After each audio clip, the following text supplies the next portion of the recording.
All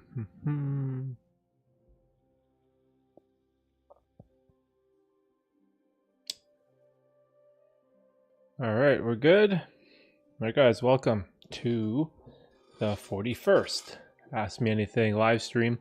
If you are watching the replay of this and you missed the live portion of this stream, I try to do these every other week, sometimes 3 streams in 1 month if I can, if time permits, as these are something that, or this streaming stuff that I've been experimenting with is something that I love to do.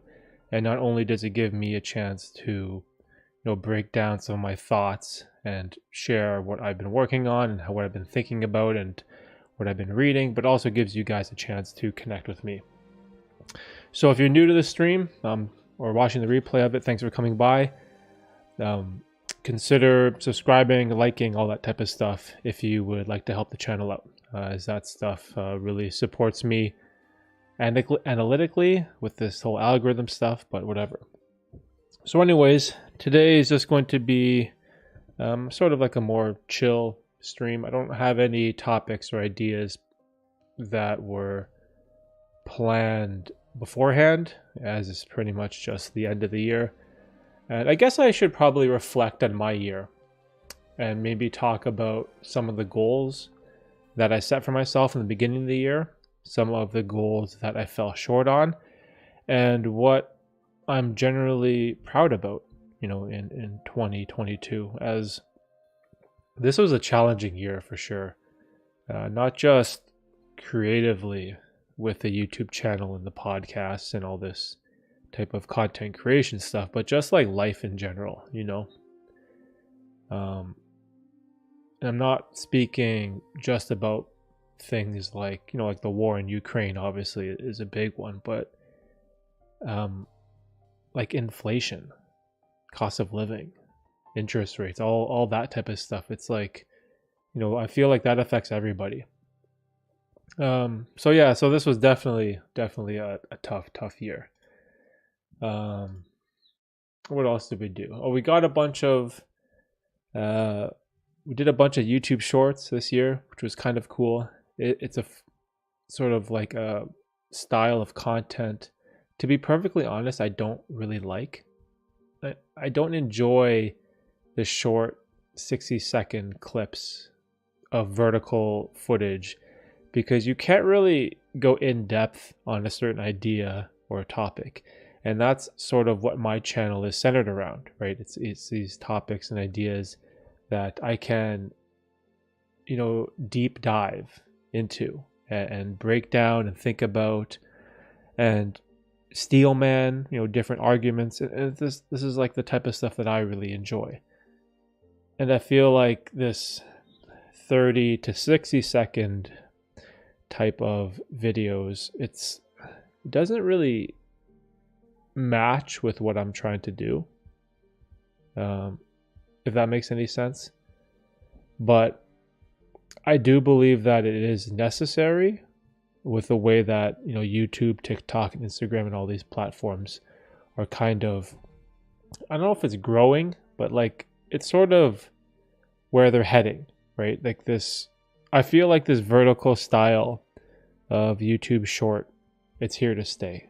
Maybe some people might think it's a flash in the pan, where TikTok is like a fad, like Vine, right?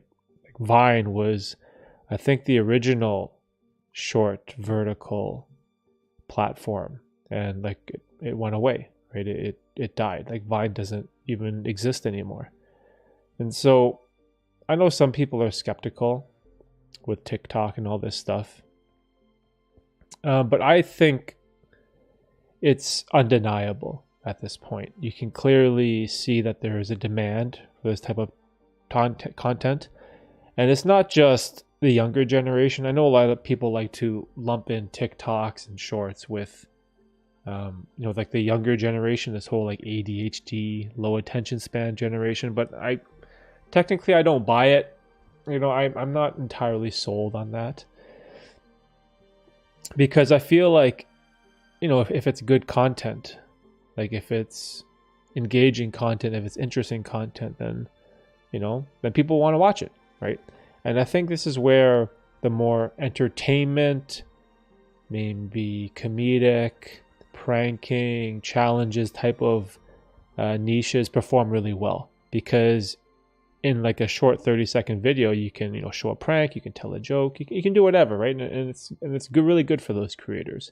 And it's going to be cool now that there's monetization coming up in February, I think, for us for YouTube Shorts. So that's going to be cool, where creators are going to get properly paid for their work, which is something that TikTok doesn't do at all. You can get like millions and millions of views and make a couple $100, which kind of sucks, right? And so for my type of channel, I think the shorts are more reserved for highlights or clips, or a way that I can repurpose some of my long form content into smaller segments to hopefully reach out and build this community that I have. Now, for my podcast, it's definitely beneficial, right? Because if you have a podcast and it's like, let's say an hour or 2 hours, right? You can, or hopefully you can, chop up a whole bunch of segments from that conversation and turn them into YouTube Shorts, and then have that short redirect to the main podcast file or video, right? So I think for me, that's where the shorts are beneficial. Now for the main channel, I think, or for anyone's main channel on YouTube, I feel like you should make original shorts, where ones that just aren't repurposed from other stuff. And I know that repurposing is beneficial, but I think I heard Mr. Beast talk about this. He said, even though he has a Mr. Beast shorts channel, he wants to start posting shorts on his main channel, but he doesn't want them to be highlights or clips or repurposed content. He said he wants them to be original shorts.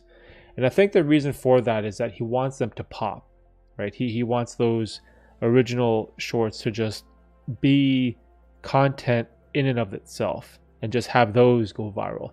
And I noticed he started making these clips where he would ask people, I can't remember exactly what it was, but he would be like, oh, would you want to, like, here's some money to fly to France to buy me like a baguette or something like that. I think that was one of the shorts. And then it's like this fast-paced clip of following this person that packs all their stuff, that goes to the airport, gets on a plane, flies to France, buys a baguette, and then brings it back, right? And so like, that's like a crazy amount of effort to put into one short, right? But I think this is the idea that Mr. Beast has, is like make shorts standalone, and it could just, help your channel.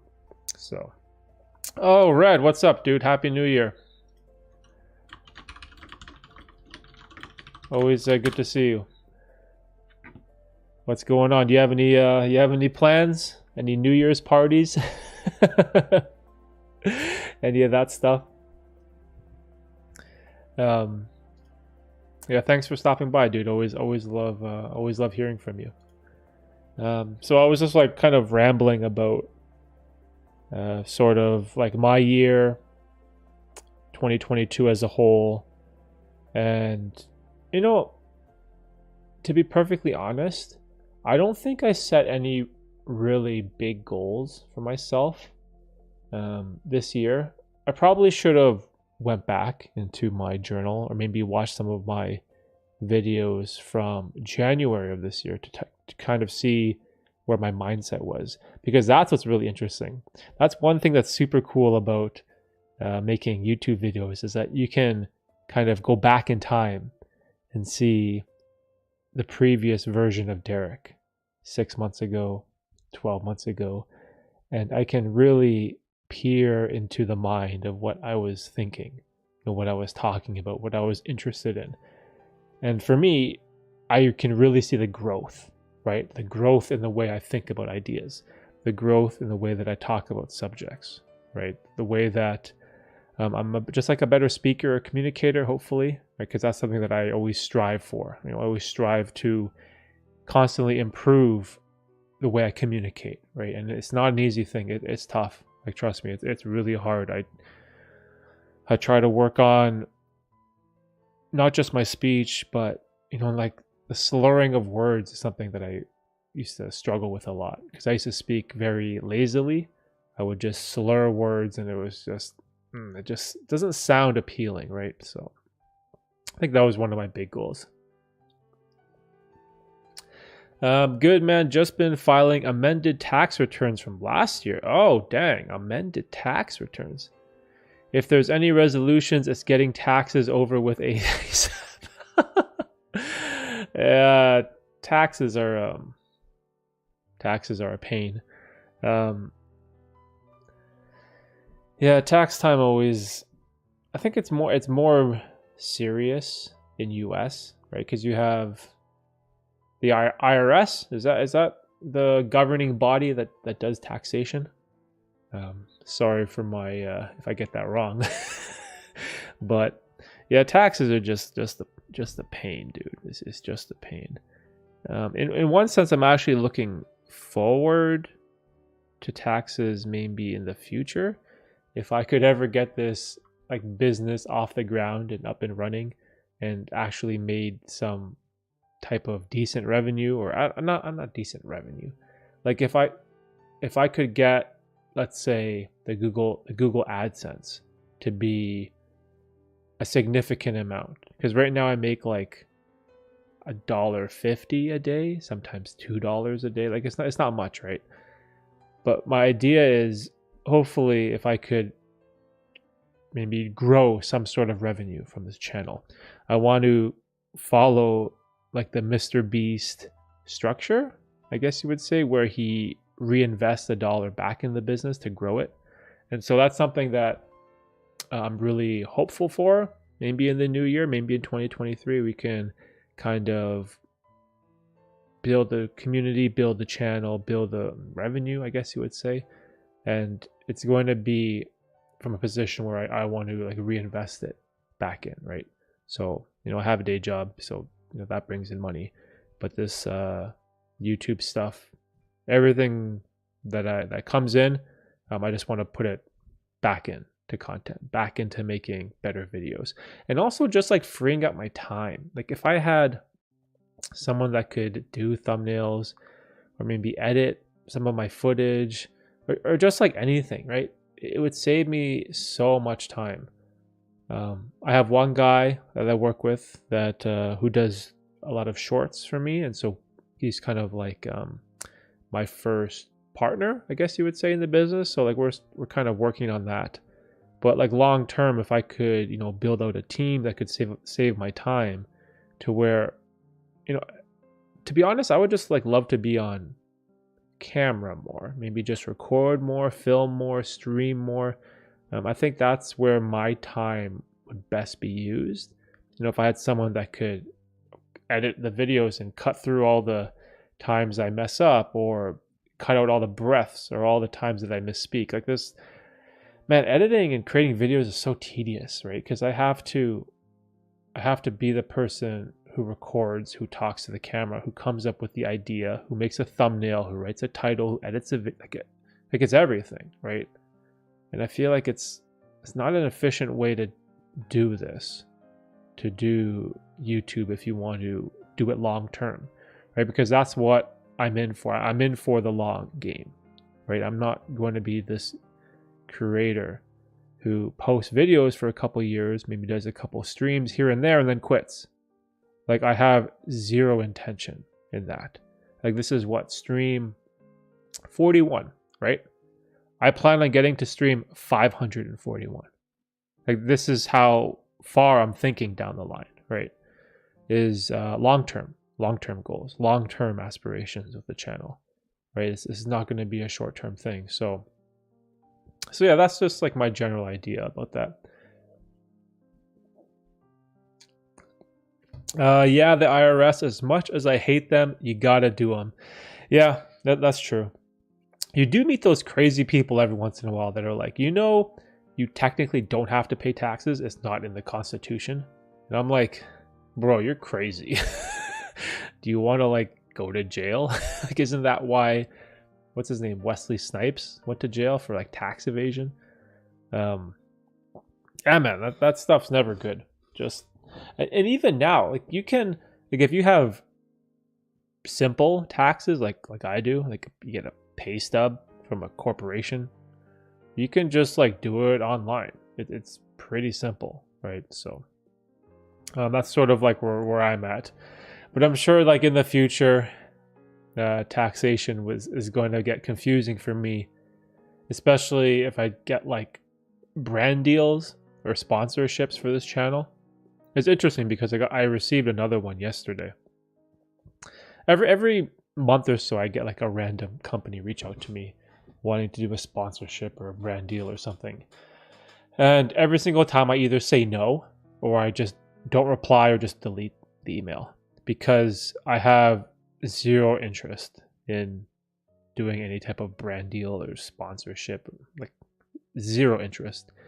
I'm going to be just automatically saying no to all of those things because I'm just trying to focus more on making the best quality content I can. Like that's the goal, right? That's like the main goal for me right now.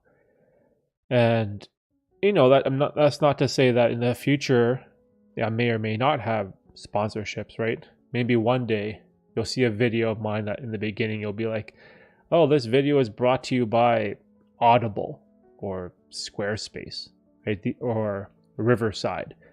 These are services and platforms that I use regularly.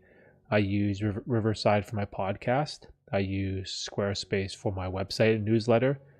And I use Audible for audiobooks, right? So like these are actual companies or platforms that I do believe in that, I would definitely use in the future. Now, would I ever have like a Raid Shadow Legends sponsor? Like hell no. Like not a chance. Like there's not a chance that I would have like a video game company or a mobile game company do a sponsorship on my channel. There's no way. Because I am like so anti video game now, right? It doesn't make any sense. So yeah, in the future we'll see. And even like this stream, I purposely turned monetization off. Let me make sure. Are the ads off? How do I check? Yeah, monetization is off. Like for the live stream, I don't want any ads to play, right? I don't. That's not what this is for, right? So I do put ads on for the regular videos, but not for stuff like this. Le Corsair, what's up, dude? Happy New Year. I'm not going to be on stream for long, so I send you my blessings. Yeah, bro. Happy New Year to you too. Keep up the self-improvement journey, bro. Keep it up. I'm assuming you're on break from school. I know that probably school and homework and all that type of stuff throws a wrench in your content creation. But don't worry, bro. Just like stick with it. Keep going. Keep grinding. I always love seeing when some of the younger guys stay in the YouTube game or that are in like the self-improvement space. I really hope that you guys keep going, right? Because one of the saddest things about being like a YouTube content creator is like seeing your peers fall off and seeing your peers quit before they reach their potential, right? And that's something that I always remind myself, right? Like don't quit, don't give up, keep going, like even when it's hard, right? Even when you don't want to record a video or you don't feel like editing or no one is watching any of your content or you're not getting the views or subscribers that you think you deserve, where you're putting in 40 hours of work every week and you're making like $3, right? Those are the hard times about being a content creator. And it's a very lonely journey. It's very lonely, as you have to self-motivate yourself. You have to be self-disciplined. Like you have to really want it. Like you have to really want this stuff and go after it, right? And so many people see being a YouTuber as something that's very alluring. It's very interesting. It's very popular. It's something that's very cool to be, right? But then once they realize the sheer amount of effort and work required to make good videos and to keep going, it's so stressful, right? And so especially when I talk to younger people, mostly on my podcast, Like I've had a bunch of guys that are like 18, 19, like content creators on my podcast. I'm like, oh man, I'm like double these guys in age, right? And I always tell them, like, don't quit when it gets hard. The adversity is what you need to overcome, right? That is where you will make the biggest strides in improvement, is dealing with adversity, right? Dealing with tough times, dealing with self-doubt. And trust me, I have these thoughts all the time. All the time I have these thoughts, right? Like even right now, it's the end of the year, right? We're reflecting on 2022 as, a year as a whole, right? And when I look back, there were so many times where I was like, why am I streaming? Why am I streaming to like 2 people, 0 people sometimes? Like, what am I doing? Like, I'm wasting all this time, right? I'm making all these videos that no one watches. I release these podcasts that get no listens, right? And your mind kind of creates this barrier of resistance, right? And it wants you to quit. It wants you to take the easy way out, right? It wants you to choose the path of least resistance. It wants you to do what is easy, what is safe, right? It doesn't want you to struggle, right? Where you're just like, grinding it out in the weeds, just writing and filming and just doing all this stuff and just getting no results, right? You're getting no reward for the time, energy, and effort that you put in, right? And these are the thoughts that like I have all the time. Like when I release a new video and it flops and it bombs and the click-through rate is terrible, the average view duration sucks, and I might have put like 100 hours into that video, right? And to get that reaction from an analytical point, it's crushing for your mental health, and it's like crushing to your soul on the inside, right? But that's good. That is good, right? That is the life lessons that you will acquire in the journey, right? It's overcoming the self-doubt, is to pushing through when things get hard, right? And so I've had tons of moments like this, like all the time. I always question myself. I always have self-doubt. Am I doing the right thing? Because we're going on 3 years now, right? I officially started the channel in 2019, I think. In the summer of 2019. So we have half of 2019. We have all of 2020, all of 2021, and all of 2022. So we have 3.5 years so far of me putting in, let's say, 25 to 50 hours a week into something. Like that's a long time, and that's a lot of hours, right? To make $2 a day or whatever it is, right? Like you have to find something extra to keep you motivated to keep pushing through. And it's interesting because lately the channel has really been growing, which is kind of cool to see.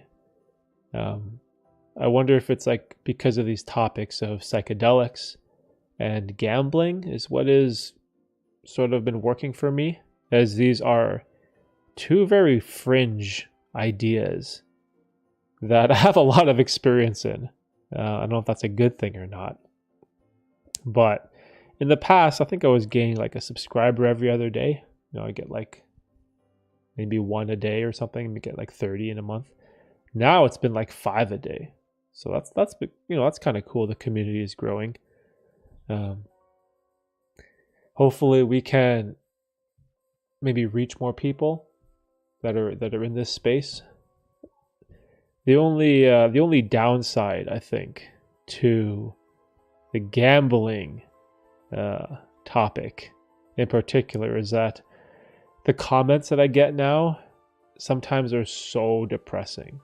I get comments from people who went to the casino and gambled their life savings away, who are reaching out for help, right? People that are hundreds and thousands of dollars in debt because they have an addiction to slot machines or roulette or craps or blackjack, right? And so in that sense, my comment section lately has been a little depressing.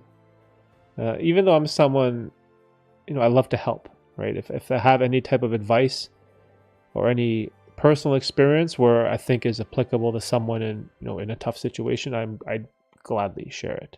Just like I am always very open to hearing other perspectives and advice from other people, right? Because that's how you grow. You have to maintain this ability to stay open-minded and realize that what you know at this very moment is not set in stone. It's not like the truth. It's not everything, right? Like what I know now I could just be so much more knowledgeable, right? If I just learned from other people's experiences or perspectives, right? There's so many things you can do to grow as a human being, right? Yo, Swen, Happy New Year, dude.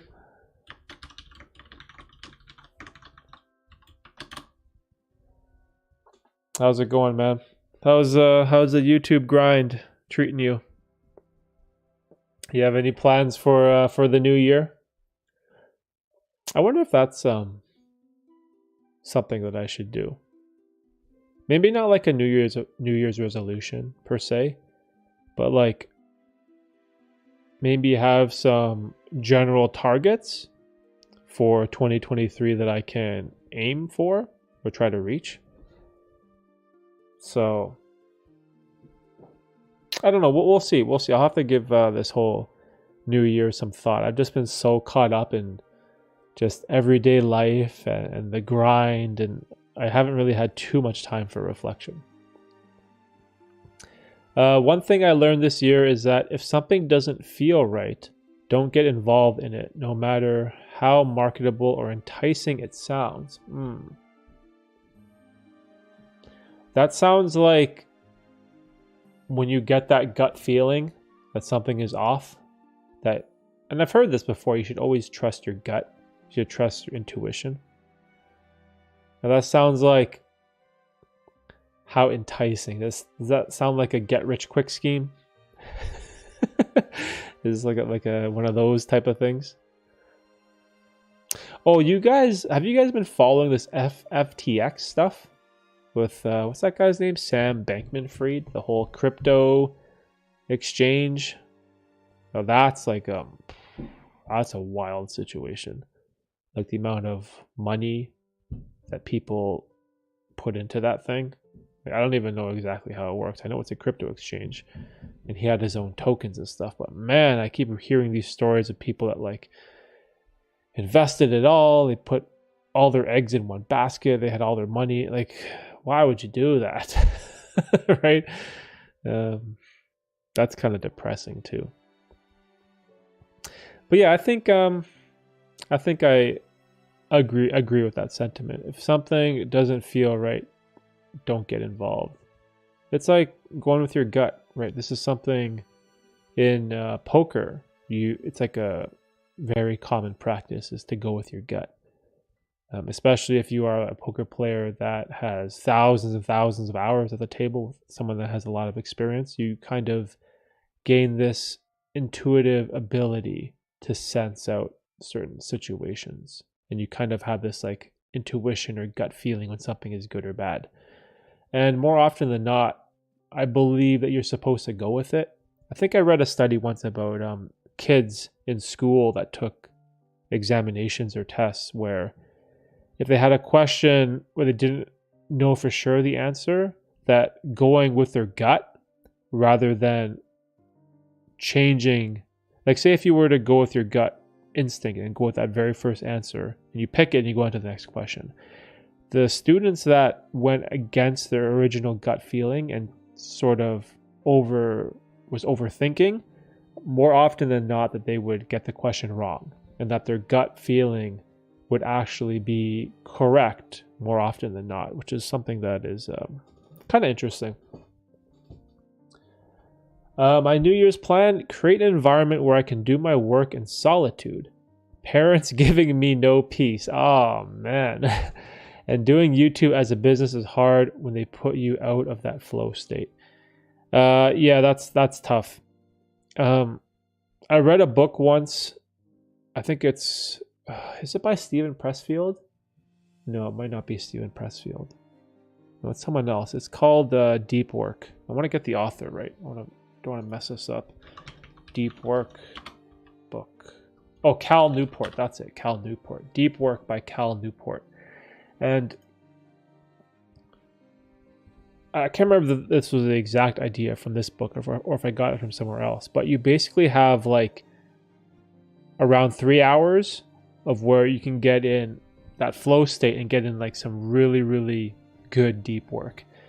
But the problem is that it has to be uninterrupted, right? If you can get in, say in the morning, I don't know, super early, like say 6 a.m. to 9 a.m.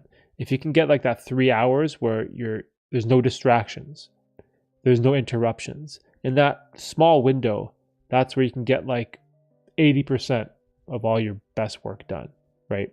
But it's when you're going back and forth, you have to do this, you have to do that, go upstairs for lunch, and you maybe have to like go cut the grass, you got to go out with your friends and you come back to your desk. Like when it's like chaos all over the place, you could have like 6 hours at your desk. But in that type of environment, you won't nearly get as much work done and you're so much less productive.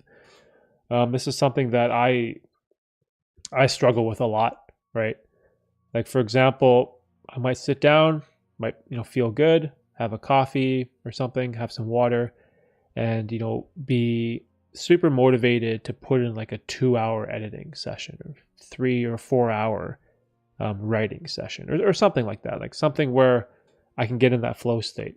But then the doorbell rings, or my daughter's hungry, or something's going on upstairs, and as soon as it interrupts you, right, that deep flow state, and takes you out of it, it really kills my whole productivity. It kills the vibe, because once you like have to leave your environment, go upstairs or go outside, and then you come back and you have to try to like get back into the flow.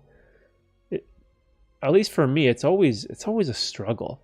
I don't know if that's relatable. Yo, John, Happy New Year, bro. What's going on?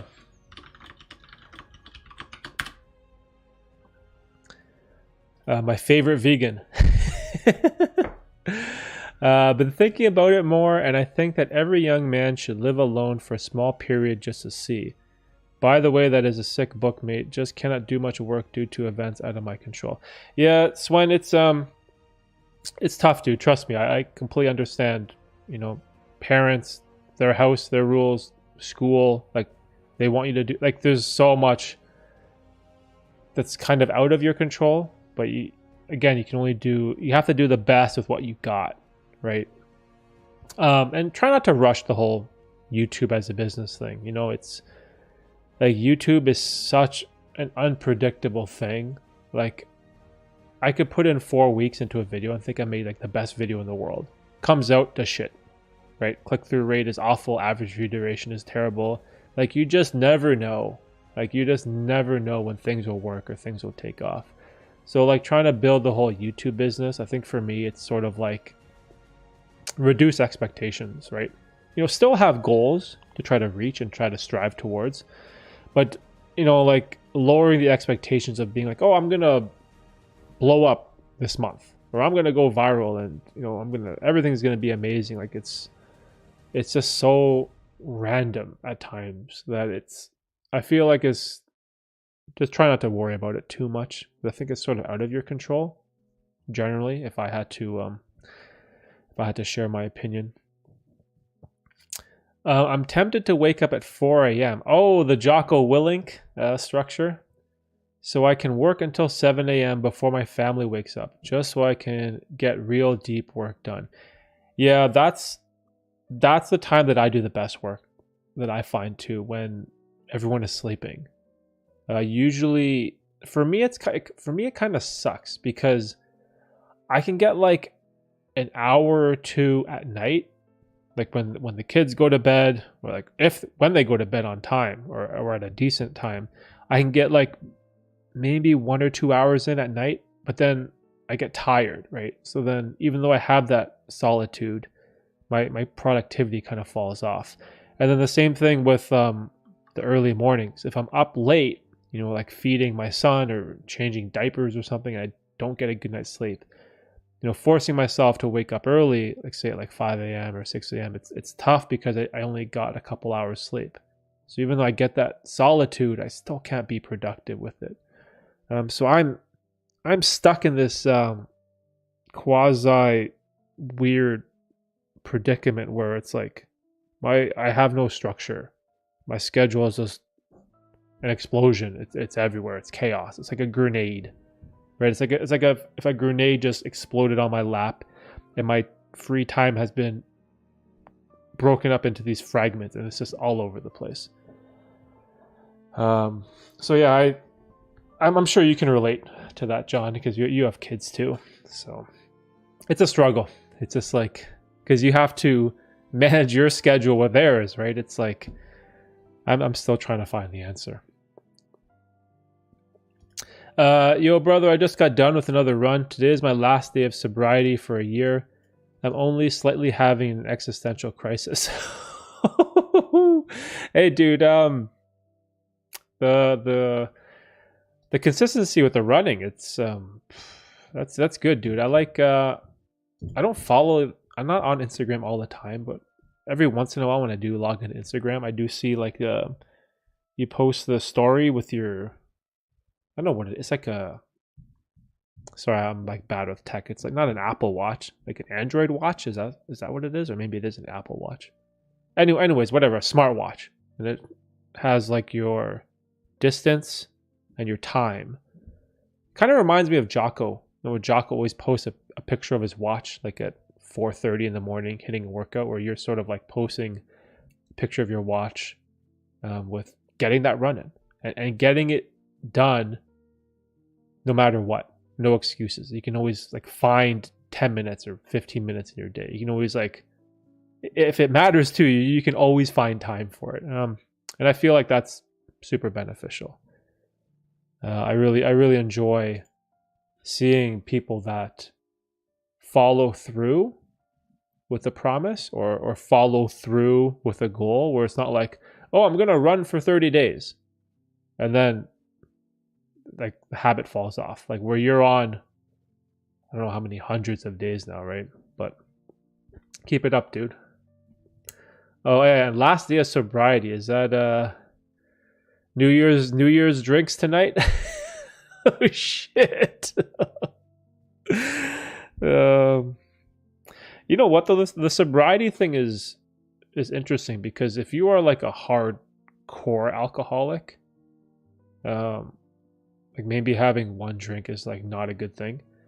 But maybe if you're someone who is trying to control your alcohol consumption, or maybe you can have a drink on New Year's, or maybe you can have a drink on your birthday and go back to living a life of sobriety the rest of the year, then maybe that will work out. I don't know. It's interesting topic.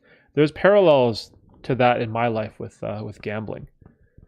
Like I have to like live with these demons. Like I live with these urges to gamble, to bet on sports, and to not touch. I have these stupid poker chips here. Like they sit right in front of me during the stream, because whenever I'm at my computer, I get anxiety. Like I get like physical anxiety if I'm not like touching poker chips and doing stuff with them. But like if I do that on the stream, there's gonna be this horrible clanking noise, right? But it's like I have this addiction that I can clearly see in front of me. It's a weird demon to have to fight. Happy New Year all. Hey, Kartik, what's up, bro? Did I say your name right? Thanks for stopping by, dude. By the way, I tried fasting for 2 days. Oh, full day fasting? So is that 48-hour fasting? Felt really light, but when I did kickboxing on my punching bag, it was a weird experience. It was super fast and really felt connected to the present moment. So there's a lot to unpack there. If you say tried fasting for 2 days, is that full day fasting or intermittent fasting? Because if you do a full 48-hour no caloric fast, and then you try to do something like kickboxing or hitting the bag, the reaction that your body has is very strange, because you're carbohydrate deprived, right? And your what do you call it? Your glycogen in your liver is probably all burned up. So you're running on like fumes, right? And the way that your body responds to that, this very slow and lethargic feeling when it comes to bursts of energy. Yeah, it is. It's definitely a very strange experience if you haven't done fasting before. It's something that I don't know if it's a good thing to say, but I have a lot of experience in. I used to do a lot of fasted workouts where I'd skip breakfast, skip lunch, and then hit a workout midday. And so we're going on like over 16 hours of no food, of like a caloric fast, right? And the way that your body responds to that, it's very challenging. It's very tough. But I think it's good though, right? I think it's a good thing to do. It's good to feel that, right? Because like, what do we do as human beings? We eat 3 meals a day plus snacks, right? We wake up, have breakfast right away, and then have a snack in the afternoon. Then we have lunch. Then we have maybe another snack after lunch, and then dinner, and then dessert. Like it's just like constant feeding all the time. And I think there's also a weird benefit in fasting that, right when you wake up first thing in the morning, earn your food. Do something that day where you deserve the meal, right? Instead of like waking up and starting your day with a bowl of sugar covered in milk, right? Like that's what most people, most Canadians, most Americans, most people in North America do, right? They start the day with like this sugary cereal covered in milk, and then they'll follow that up with a glass of sugar, which is orange juice, right? Because it's part of a balanced diet, right? And I feel like there's something to be said about, struggling in the morning, right? Like do something with your day, get a run in, get a workout in, do some writing, accomplish something, earn your meal, right? Earn your first meal of the day, right? I think there's something to be said about that, is to embrace.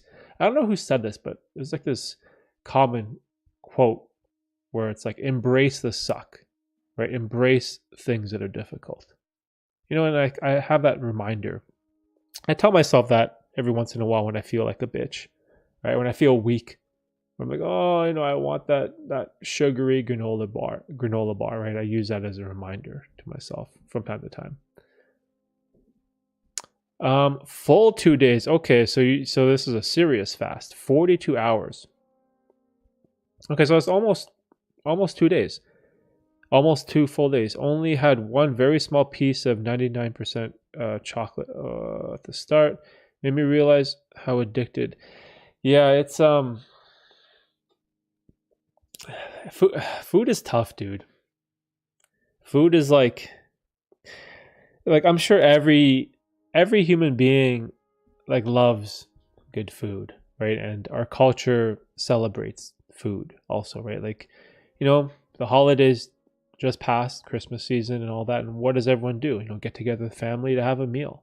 Like that. These are like the best experiences in life, right? To share a meal with the people you love, right? Or someone got a promotion at work, you celebrate that by going out to a restaurant. Or it's someone's birthday, so you celebrate that by eating a birthday cake together, right? Like our society is, whether you like it or not, food is a huge part of our society, right? And the way we live, and the way we celebrate, and the way we think, and the way we do things. But the problem with that is it's so easy to get bad habits or build up like a bad relationship when it comes to food, especially with just things like sugar, for example, or processed foods. It's just that stuff. It's so addicting. Like even over the New Year's, my parents bought a bag of like chips, like those big Costco size bags of chips. They opened it up and I just couldn't stop myself. I just like kept going to the bag, just that habit, chips, like that crunch, that salt, or I don't know, whatever it is. It's like you just get addicted to it and you just can't stop.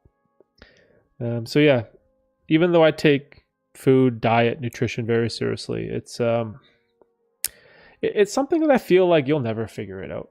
Like it's something you always have to work at, right? It's going to be like a struggle for life, right? It is dealing with food cravings, food addiction, building better relationships with food, with types of foods. It's tough, dude. It's super tough.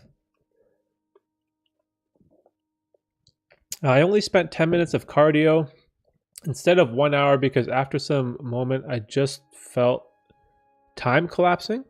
But the moment I was in that zone, I felt like an animal beating the shit out of that bag. Oh, dang, bro. Beasting. So you normally do 1 hour of cardio? Dang, that's impressive, man.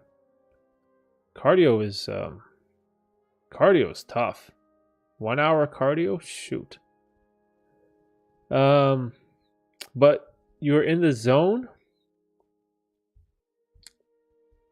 Oh, well, you're in the zone when you're punching the bag. Oh, okay. That's cool. Maybe it was like you get a little bit of like adrenaline, I guess you would say. Jay, oh, Happy New Year, Jay. Hi, man. How are you doing? Happy New Year's Eve. Currently starting my self-improvement journey and hope to change this year. I've been starting since the start of this month. Hey, that's good, dude. Always glad to hear when people are joining the self-improvement world. It's something that I wish I found earlier, to be perfectly honest. I never knew there was something called like self-improvement or self-development. I never knew like that was a thing. The only thing I knew was like going to the gym. Right? Like I thought that was like the only thing in self-improvement. Or going to the gym, lift weights to get buff. But I didn't know there was things like, like learning about mental health, learning about meditation, learning about habit change or journaling, or like any of this stuff, like routine, fasting. Like I never knew there was any of these sort of subtopics in the self-improvement world. And it's awesome.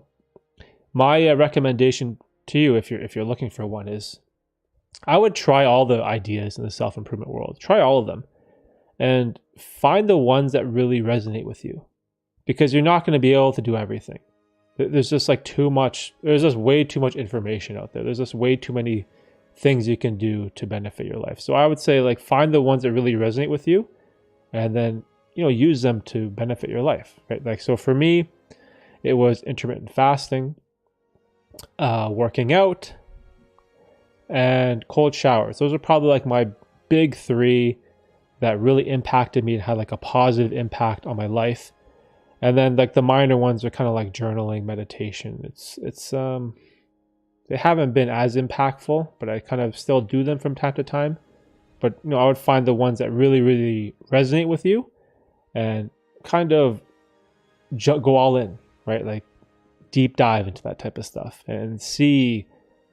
And if you can document the process, that's cool too, because you can see like your progression as a human being. So I would have to disagree with the food thing. Yo, Martin, what's up, dude? Yes, Martin, what's going on, man? Love talking to you, bro. You see all the shorts that we've been making from our podcast?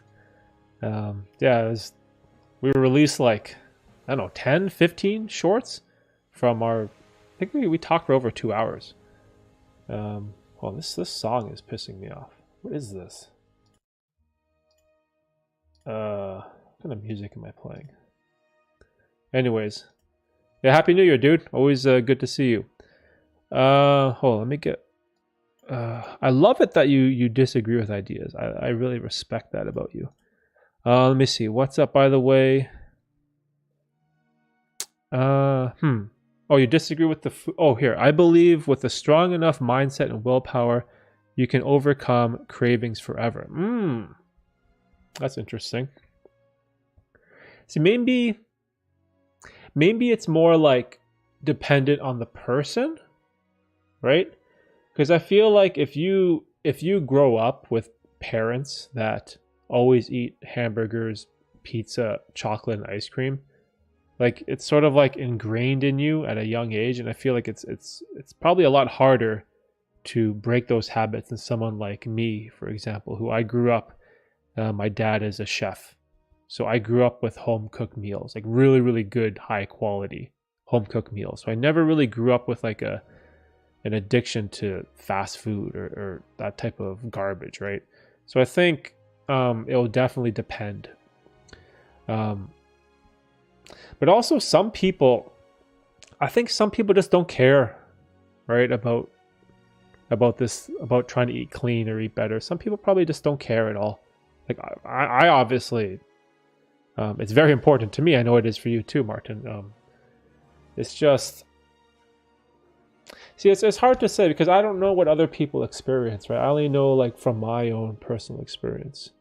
There's some foods that I have no problem saying no to, like cake, for example, or like cupcakes or pastries, like that type of. I have like zero interest. Like I'm not a cake person at all. Some people like love to have, what do you call it, like a strawberry cheesecake or a tiramisu. I don't know how to say it. Tiramisu. And when it comes out, everyone's like, gotta have a slice, and they're like craving a second slice, and I'm just like, I could have none and I'm good. I'm like not interested at all. So, but I do think but there's definitely something to be said about if you work on it, right? I think this kind of supports your point. Is like if you really care about it and you work on your mindset and you work on your willpower and you just like work on improving your relationship with those type of foods, and I think you can overcome it. Like you said, probably forever too, but you have to I think you have to be open-minded enough to try to actively work on that type of stuff, I think. Whoa, hold on. I got to catch up on this chat. Jay, I've been sleeping early, waking up at 5 a.m. for the past 30 days. I do treadmill exercises called 12-3-30. What is that? 12-3-30. And lift weights for about an hour to start my day. Also meditating for 10 minutes after the treadmill. I'm really enjoying it. Wow, that's an impressive morning routine. The one thing I would say, if you are getting up at 5, make sure you obviously, go to bed early, right? I used to kind of do this thing where I'd wake up or force myself to wake up at 5, but I'd be going to bed like at midnight the night before, which super counterproductive or counterintuitive. Like good night's sleep is like the foundation for all this stuff. What's the 12-3-30 though? That sounds interesting. Lifting weights is good. Meditating for 10 minutes, that's tough. I do 5. I'm weak. I can't do much more than 5. It's a struggle. But yeah, I'm glad that you're really enjoying it though.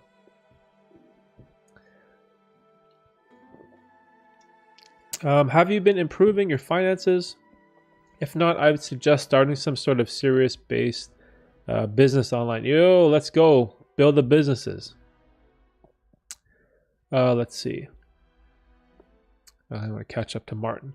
Yes, it will be harder, but not impossible. Also, I was in the car yesterday and I was thinking, when it comes to improvement, everyone talks about gradual increases and changes, like wake up at 9 a.m. 1 week, then 8, then 7, or something like that. I think you can change everything about your life in a snap of a finger if you have my mindset. See, it's interesting because, like after we talked, you have like a very, very strong personality and mindset, which is very rare, I think. I feel like the gradual improvements are people that are more, like, I don't want to disparage people. Like, I hate when I call people like weak-minded or soft. Like it's such a disparaging description to give to a person. Like I wish there was like a nicer way to say it, but I don't think there is. Because some people they're just weak. They're just weak mentally, and that's just what it is, right? Like, those, I'm sure everyone has like a friend or knows someone that can't build up this self-discipline to go to the gym at all. And if they don't have like a training buddy or a personal trainer, that they'll just like never do it. I feel like there's some people that are kind of like that, right?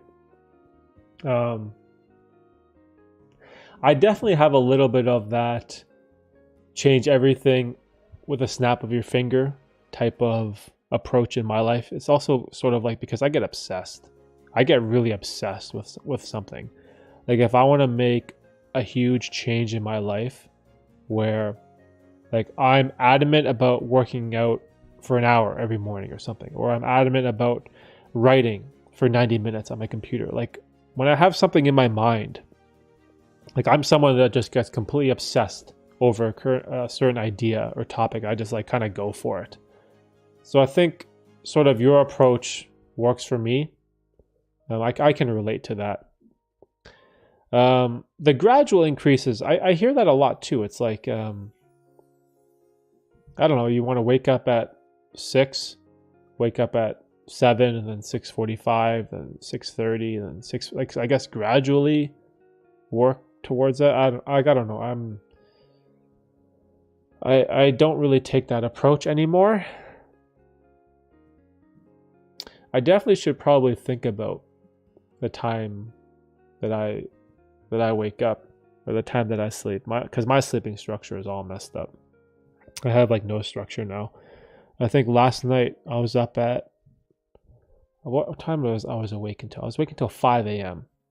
My son needed a bottle and a new diaper. Right, so I went to bed at like 5:15 maybe, and then what time? I woke up today at 9. So that's only like 4.5 hours of sleep that I had today. But I think I had like a random nap somewhere like at 1 a.m. to 2. Like it's just chaos. It's just complete chaos right now. Which is something that 100% is not good. It's something that I need to fix in this new year. Having a newborn makes that tough. That's probably like one of the worst things you can do for like your sleep, or self-improvement in general. But man, if you guys have time to sort of mold a morning routine, like build a schedule, it's awesome. Like I love having structure. Right? I love being a creature of habit. I love eating the same time every day. I love hitting a workout at the same time, writing at the same time. I love everything. I love having like a very structured, disciplined day. I feel like that's when I'm the most happy, right? But when I have like those chaotic days where things are all over the place, that's when I'm the most sad. No, not sad. What would be a good synonym for unhappiness? Disdain, dislike. I don't know, just something like that. It's like when my life has no structure in this. It's like everything is chaos. I'm just so much less happy.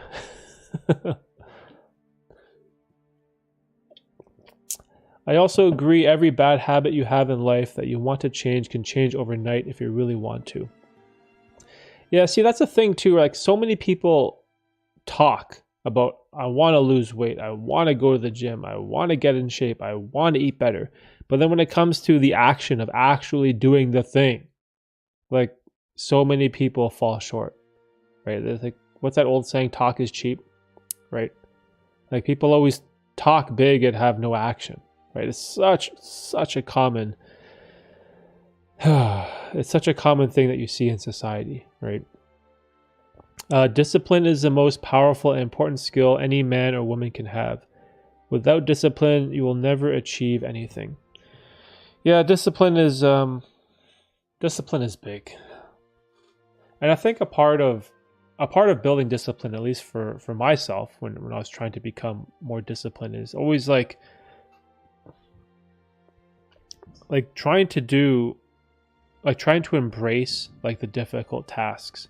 Like I know before when I was like in my teenage years, say I had like a couple things I needed to do. Like maybe I had to take out the trash, or I had to finish writing an essay for a school assignment, or maybe I needed to clean my room, for example. Like these are all things or tasks that I needed to get done. And instead, I would always just like procrastinate, right? Oh, I'll play this video game, or I'll watch this movie. I'll do all those other things later, right? And I always felt like my procrastination killed my ability to be disciplined. And it was because like to be disciplined, you have to like embrace doing the difficult things first, right? And that's what really helped me when I changed my mindset about like, okay, this sucks. I don't want to do this. Like I'm sore. I don't want to hit this workout, but you force yourself to do it, right? By forcing yourself to do the difficult things that you don't want to do. And that's how I really built up discipline in my life, because I used to be super lazy, play video games all day, like just watch basketball. Like I was all about that. Like I had so many bad habits from my teenage years. Like so many, and they've been like incredibly difficult to break over the years, but like you definitely can break them. You can definitely change your habits, right? And remove the bad ones and add the good ones. So, but yeah, it takes work, man. Like there's no secrets. There's no like shortcuts. There's no hacks. Like you got to put in the work. There's no way around it. It's all on you. You have to force yourself to do these things. It's just what it is, right? But unfortunately, people don't want to hear that. People are always looking for, oh, what's the miracle hack or secret or optimal workout routine, or what's the supplement that can burn my belly fat? Like this is what our society is inundated with. Like all these miracle cures, the magic wand, the one button fix all solution. This is what everybody wants, right? It's really unfortunate. Unfortunately, a majority just talk. I'm guilty of that in some cases. It's a never-ending battle to practice discipline for sure. I believe you have to force yourself to struggle, not in a detrimental aspect, but enough struggle to get you off your high horse and be productive.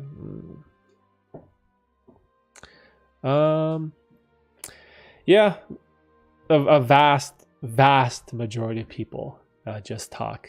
Especially like my coworkers. Whenever I talk to my coworkers, it's always like the same thing. It's always the same. I want to start this business. I want to get into this side hustle. I want to quit this job. I want to lose weight. I want to go to the gym. It's just like talk. But then like no one ever follows through on any of this stuff. Like, or I shouldn't say no one. I'm sure there are some people that do, but like the vast majority of people don't. It's always like, I want to do this. I wish I could do that. And there's always like excuses. And that's what I've really noticed too, is like people are professionals at making excuses for why they couldn't do something. Like professionals. Like you could have, like I remember I had a friend, I'd be like, you want to work out? I'll come to your house. I'll pick you up. I'll drive you to the gym. You can work out with me. If you don't know what routine to do, just do mine. I'll drive you home. Like I made it so simple for this guy to go to the gym with me. Like it couldn't be any easier. All he had to do is get his shoes, change his clothes, walk to his front door, get in my car, and the rest was set for him. And like he couldn't even do that. It'd always be, oh, I can't go out tonight. I have to do something with the wife. Oh no, let's reschedule the workout for next weekend. Or oh, let's wait until January. I'm going to be too busy over the holidays. And it's just like excuse after excuse after excuse. And then he never ended up going to the gym with me. Like we went like one time and then that was it, which is crazy. So crazy. Like people are professional excuse makers. Red, I used to be in your position. The more you believe it's a battle, the harder that battle becomes. You should not be fighting against yourself. It's as simple as moving your body and doing the correct motions. Martin is like the true motivator. I love Martin's mindset. It's super inspiring. Let's see. Oh, to answer your question, the 12:3:30. I was wondering what that was. The 12:3:30 is 12 incline, 3 speed, 30 minutes? Oh, you mean like the settings on the treadmill. 12 incline. Oh, okay, I see. 3 speed, 30 minutes. Doing it every day is helping me stay disciplined. The mornings I feel like not doing it, I think to myself, what is the alternative? Damn, 12 incline. I haven't been on a treadmill in a while. Is that pretty steep? 3 speed is not too fast. That's like a fast walking pace, right? I'm not sure. Man, it's been so long since I've went to an actual gym, because I've kind of like built that one in my garage and I canceled my gym membership. Well, I didn't cancel it. It was canceled for me because of COVID. And then in Canada, we have like the worst laws and regulations. So I never even bothered getting a gym membership after COVID. But maybe in the future, we'll see. Feeling like a loser. My aunt is also one of those... Oh, can you hear the kids crying? Someone's crying upstairs. That's dad life. My aunt is also one of those people. She says she wants to lose weight and start using her treadmill. She doesn't do it and just says she will do it the next day. People like this drive me insane. Yeah, those type of people, I kind of given up trying to help them, because they need to help themselves, right? It's like you could tell them all the right things, right? You could like give them Martin's advice, right? Tell them all the right things they need to hear. Give them a step-by-step guide on what they need to do. Like even give them like a 12-3-30 routine, like something very specific that they can follow. They don't have to think about anything. They just do it. And at the end of the day, they'll still come up with some excuse for why they can't. And that's just out of your control, right? There's just people like that where I feel like it's at your detriment if you are wasting your energy and time on someone that doesn't want to help themselves, right? Like you're kind of just wasting your time.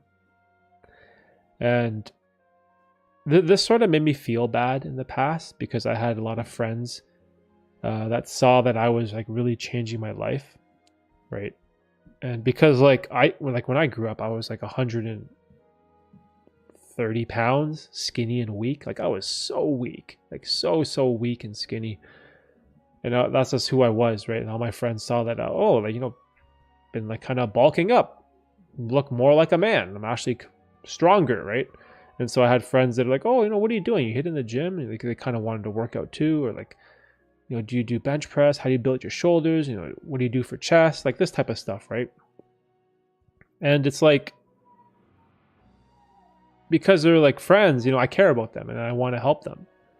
But then some of them, it doesn't matter what you say, it doesn't matter what you do, it doesn't matter what advice you give or what personal experience you share. Some people just like goes in one ear, comes out the other, and they won't use any of your help at all, right? And if you surround yourself with people like this, they're going to consume your time, and you have to not cut these people out of your life, but you can't be wasting your time with people like this, right? Because you can't help everybody, right? And so for me, it's, you can only help people that are serious, that are truly serious, that are looking for it, right? That are looking for something to make a change in their life. And the others, you kind of just, it's not worth it, right? It's just not worth it.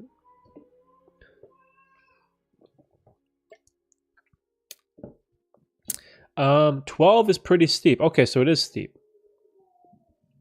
3 speed isn't so fast, it's a fast walk, but doing it for 30 minutes straight with no breaks is super killer. You definitely get gassed out and get a good sweat in. Yeah, I remember 3 speed isn't too bad, but 12 incline.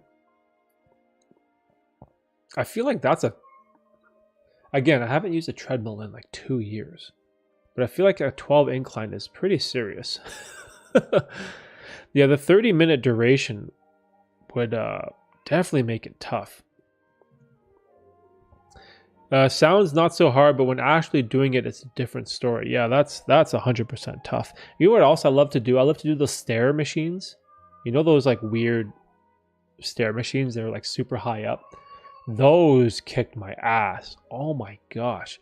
I put on, I can't remember how many steps or how many, because you could put a setting like how many floors per hour or floors per minute or something, like a certain number of floors. And I always would overshoot it. I'm like, oh yeah, I can do like whatever, 10 floors per minute or something. But then when the stair machine starts going, oh my gosh, it's punishing. That thing punishes you so hard. And I kind of miss that. About going to the gym, you know. I miss the environment, I miss the machines, I miss getting after it, I miss the camaraderie. You know, when you see some of those like gym bros that are there all the time, you know, you make relationships and you talk to people. I kind of miss that whole environment of going to the gym. It's man, like 2010 was really an awful year that screwed everything up. Like, what a pain in the ass.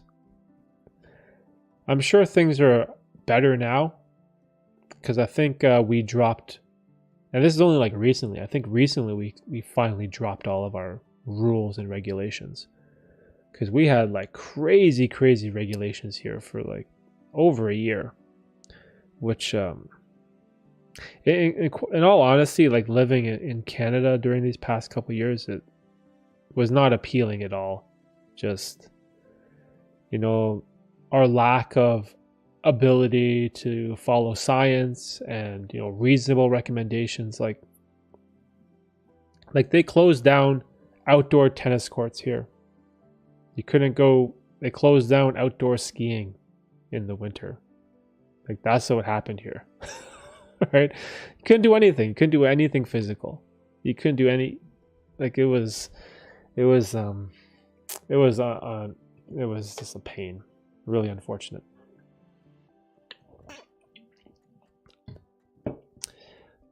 I'm not sure if you have answered this already or want to, but what is your opinion on the Tate brothers? Oh, you know what's interesting? I get asked this question. Maybe not the most, but it's one of the most common questions that people always ask me. Is what is my opinion on Andrew? For anyone that doesn't know, everyone should know Andrew Tate and Tristan Tate, who are the Tate brothers. I guess to start off with a short answer, I have been very public with my support of Andrew Tate. I'm someone. Now again, you have to like. We're walking on thin ice here because as soon as anyone says they support Andrew Tate or they like Andrew Tate or they like Andrew and Tristan, there is this immediate like desire to attack, right? It's to attack. Oh, you're misogynistic. Oh, you hate this, or oh, you hate that, right? And that's not what it is. Because I think there are a lot of views that Andrew Tate has that I don't agree with. Right, a lot of like personal views, especially when it comes to like women, for example. Like there's a lot there, right? Some things he says, I agree with, and some things I don't. But just because you disagree on a couple things, a couple of his beliefs, the worst thing you could do is automatically like disregard him and not listen to the other stuff he has to say. And so what I did was, when his whole TikTok, YouTube short thing was blowing up, everyone was basing their opinion on this guy off of a 30-second Instagram reel or a 30-second TikTok, right? This is where the hate was coming from. They would see this like short clip that may or may not be taken out of context from like a 2-hour podcast conversation. And you see this like very small segment of the clip. And he says something like wild or crazy or misogynistic, and that triggers people, right? And so the immediate reaction that people have is Andrew Tate is a bad guy. He's a terrible human being. He hates this, he hates that. And there's like this group mentality where everyone like jumps on like the pile up. And this is very common in the human condition, is when someone is down and you see people jumping on and piling up on them and beating up on them and kicking someone when they're down, your natural inclination is to jump in too, because you want to be part of the mob. It's kind of like mob mentality, right?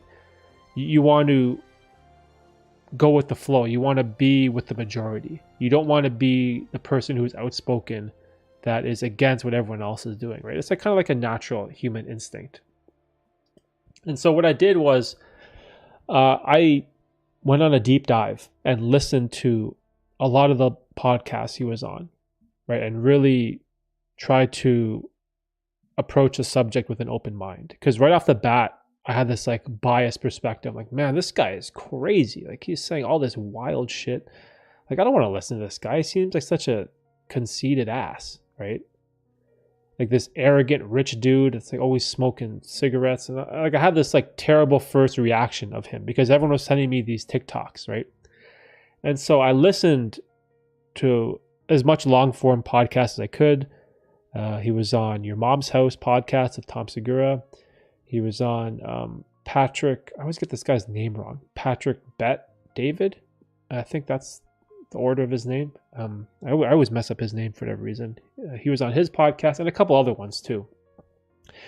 And there's a lot of lessons that guy has about the importance of working out, the importance of being disciplined, the importance of being a strong man, being a leader, being someone who is confident, being someone who is not afraid of altercation, of someone who is strong, like someone that is willing, like lots and lots of great stuff there, right? Also like financial advice, right? Like saving your money, investing your money, building a business, like not just conforming to society. Like there's lots and lots of great information that he has to share.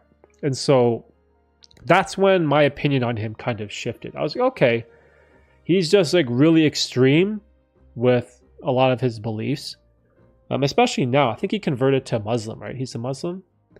And I know a lot of people dislike that, which is unfortunate, right? I'm someone, I have no religious hate towards anybody.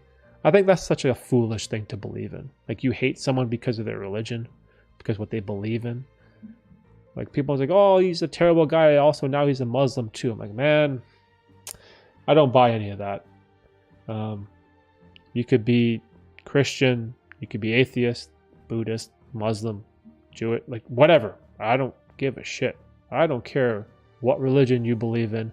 It won't change the way that I think about you whatsoever, right? I think that's a stupid thing to believe in. But the problem with Andrew Tate is that he has this view on escaping the matrix, right? Of not being a cog in the wheel, right? But the problem with that is as soon as you sort of like preach that idea or ideology, the powers that be will come after you, right? Because they don't like these outliers who have so much influence. Which is kind of unfortunate because I feel like he has so much good to offer, right? That, I don't know how to put this. Maybe he didn't have to be as extreme with his ideas. Actually, no, that's not the right thing to say. I don't know how to put it. It's such a messy and convoluted situation because there's just like so much to unpack there. Hold on, let me see. Yes, I agree. I definitely feel like he helped gain the motivation and discipline that I lacked before. When the most searched man on the internet that's all over your socials is talking about getting stronger, getting better finances. See, that's exactly what I'm talking about, right? Everybody focuses on this opinion that he has about women, right? It's like women. He's a misogynistic. He's a misogynist. All this stuff. But like they always gloss over this part about working out, being strong, finances, building a business, being disciplined. Like these are things that young men need to hear. These are very beneficial ideas for young men. Like 100%, right? And the problem is like the media always focuses on the other stuff. And that's where I have a problem, right?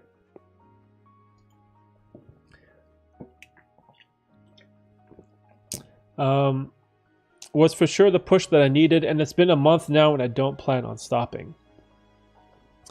Tate's speech. Yeah, it's such it's such a tricky situation, because also recently, I think it was yesterday, he got arrested, right? He got arrested for human trafficking and all this stuff, and it looks bad, right? It looks pretty bad on the surface level. But again, like, people have to realize, if you believe in justice, if you believe in the legal system, then you have to believe, like, innocent until proven guilty, right? You have to give the person the benefit of the doubt, right? Like, you don't want to be in a society where you're guilty first and then you have to prove your innocence, right? I think this is, like, well established in North American culture. You're always innocent until proven guilty. But again, the problem here is we're talking about the Romanian government, and I'm sure that works a lot different than the justice system we have in Canada and North America, right? It's probably super, super different. So again, there is this, if you want to be part of the cool people or part of the team, then you want to jump on with everyone else and be, oh, Andrew Tate's a bad guy. Andrew Tate did this. Andrew Tate's being arrested, right? And again, you have to remember, it's innocent first until proven guilty, right? You're throwing all this shit on the guy before he's proven that he's guilty of anything. There's no conviction, right? You have to, but people forget that. They just see the headline in the tabloids and they want to attack right away. Oh, I was right. This guy is such a bad guy. And everyone just jumps on, right? Yeah, that stuff kind of, it's such like a pain. Like, it gives me such a headache, right? Because, like, you have to kind of look at it from, like, an objective position. Now, if he is charged criminally with, I don't know, whatever, the human trafficking, or, okay, then that's a different story, right?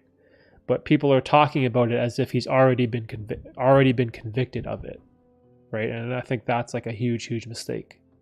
If you honestly, because if you don't believe in innocent until proven guilty first, then you don't believe in justice system, right? You have to have some belief in law and order, right? There has to be something there, or else we're all just going to be opinionated, right? And then you get back to, like, the medieval times, where it's just his word versus your word, opinion versus that opinion, and just,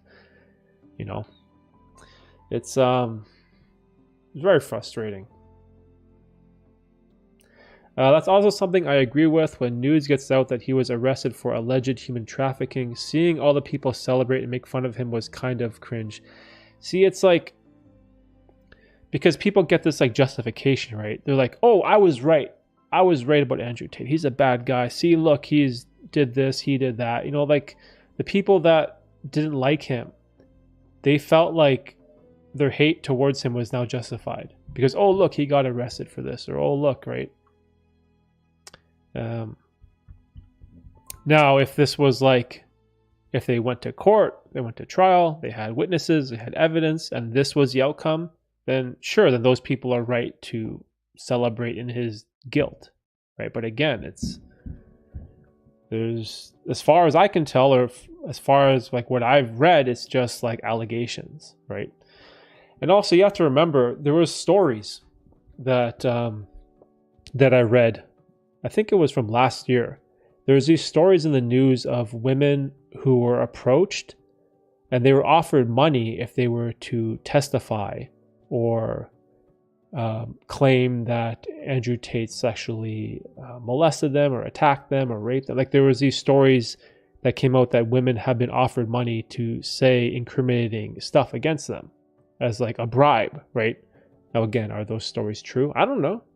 I have no idea, but they're out there. But what's also interesting is that as soon as Tate got arrested, if you go on Twitter, there's a bunch of women on Twitter that are, like, defending him and supporting him. And I've seen a couple YouTube videos of, like, a couple girls in Romania, and they were just, like, filming a video on their phone. They're like, I live in Romania. I know Andrew Tate. I've been with him. I've been to his house. He treats me really well. He's very respectful to women. So like what is it? Like what is the true answer here? Like, you're having these testimonies from actual women that live in Romania who has been with the guy, and they're saying he's a great dude. He's very respectful. He's helped them start their OnlyFans career, which is, I think that's a business that Tristan owns. He owns an OnlyFans agency where he helps women grow their business, right? So like that's Tristan's business, is helping women make more money. So like, I don't know. Is that being misconstrued as like some type of human trafficking? But maybe they're just helping women grow their OnlyFans business. I don't know. See, again, like it's so hard to have an opinion on this when you don't have all the facts, right? Even my opinion right now, right? My opinion can be totally flawed because I haven't spent 10 hours every day reading all the information about the guy, right? I don't have time for that. Nor does anyone else, I don't think. Right? So again, like, my opinion on Andrew Tate may be flawed because I don't have the whole story. Even though I've tried to listen to as many podcasts and content as I can, right? I don't know it all. I've never enrolled into Hustler University, which is his course. I've watched a bootleg downloaded version of the first chapter of the course where he kind of talks about what Hustlers University is and how they have a Discord with all these like teachers that will teach you how to invest money, how to build a business, how to build a portfolio, how to get into crypto if you want, or drop shipping, or a newsletter, or a website. Like, he has this Hustlers University. There's like tons of stuff to unravel in there. I've kind of looked into it a little bit. Again, I don't know. I don't have a well thought out opinion on that either. It does sound a little cringe when he says, I teach you how to make money fast, because usually those get rich quick schemes are actually schemes, they don't exist. But I think maybe what he means is, instead of going through the school system and learning about economics and all these other bullshit courses that don't teach you how to make money, his program goes straight into the actual ideas that do. So maybe that's what he means. So I don't know. It's tough, man. It's so tough.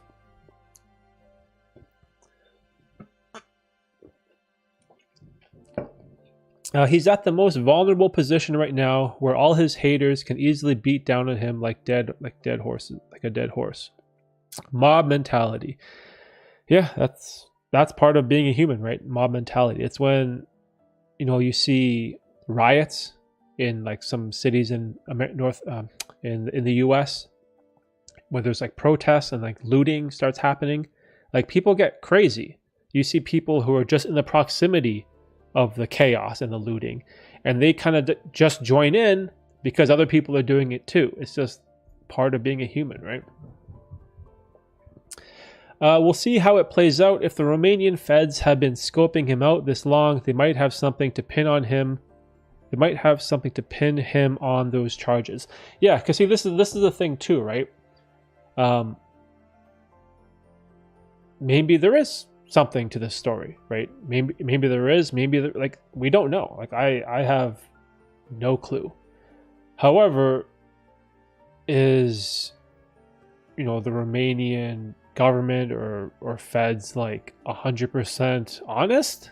Are they anti-corruptible? Probably not. I know there's like a history of some Middle Eastern countries having a lot of corruption in them, right? So that's a possibility too. Or they could just be doing their job, and they've been building a case against him for months and months, and maybe they have this like super concrete incriminating evidence against him with like testimony from women that's actually true. That's also a possibility as well.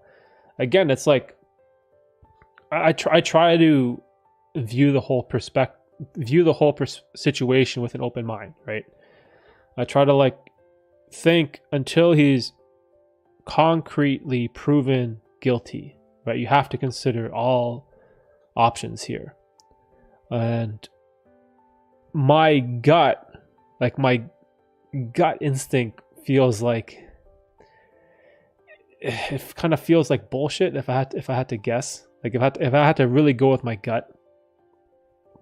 Because like, of course there is like this level of greed that human beings have. You know, when human beings get power, when human beings acquire wealth, they always want more, thirst for more, and eventually they'll make mistakes and they'll cut corners or they'll do something illegal, and that's definitely could be the situation here. But the interesting thing, conclusion I came to with this whole situation was like, I watched a podcast from maybe it was like a year ago when he was talking about escaping the Matrix, you know, being free from society, and that one day he's going to get canceled and the social media companies are going to cancel him. And this is when he had his Twitter, this is when he had his YouTube and all this stuff. And I was like, really? He's like already predicting that he's going to get canceled. And then bam, like he was right and he does get canceled, right? I'm like, oh, okay, that kind of sucks. Well, it's sort of like obvious if you're talking about ideas that are probably against what YouTube allows, and you probably will get canceled. So I was like, okay, that's not that big of a prediction. But then he said something very interesting. He's like, when society comes after you, they come after you in three waves. The first wave is they try to cancel you. They try to make you voiceless. And then if that doesn't work, they try to put you in jail. They try to incriminate you. They try to isolate you away from society. And then if that doesn't work, they try to assassinate you. And I was like, whoa, this is getting dark. And then he says something like, I will never take my own life. And he's like, if you ever see like some story about Andrew Tate being killed and committing suicide, he's like, that wasn't me. I will never, ever take my own life. Why would I take my own life? I'm a multi-millionaire that flies private jets, that does all this stuff, right? He's like, why would I ever take my own life? And so I find that like kind of interesting because he talked about this like a year ago, right? He's saying this is what they do. They cancel you, try to put you in jail, and then it's like the Epstein thing, right? The guy that had the island with all the underaged girls, which is that's a rough story, right? It's just the whole thing. It's so crazy. Like, is he right? I don't know. Again, I have no idea. But just like, you know, listening to these podcasts from like a year ago and talking about these predictions that he was making about like, you know, the Matrix coming after him, and then now it's like almost kind of coming true in a sense. It's the whole thing's wild. Did you hear about the 4 college Idaho murders that happened last month? The alleged killer was caught yesterday. Oh no, did not hear about that. Was it a college in Idaho? Idaho College murders?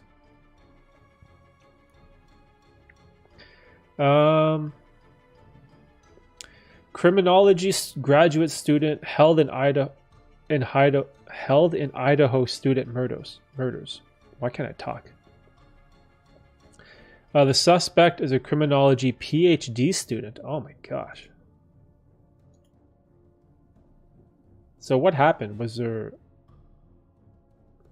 He was a student at the university and he murdered 4 other university students? Announced the arrest of 28-year-old on Friday for the murders of 4 University of Idaho students. Oh man, that's so sad. It was a mass stabbing in Moscow. Moscow? That's a city in Idaho?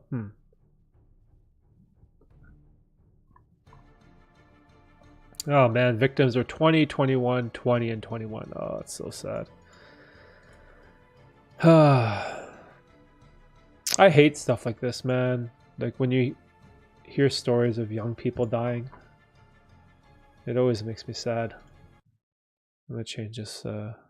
Whoops. Change this up. There we go. It's an extreme high profile case. Yeah, I bet it is. It's wild. Man, anything that had to do with like school shootings, child murders, young adults, teenagers, like, oh man. That stuff really bothers me, right? Because, you know, I'm a father, right? I care about young people. I care about the younger generation because they are the future of our world, right? And it always saddens me when I hear stories of like unsolicited violence, mass stabbings, shootings. Just really sucks. Like, why? Like, why? Why does it have to go here?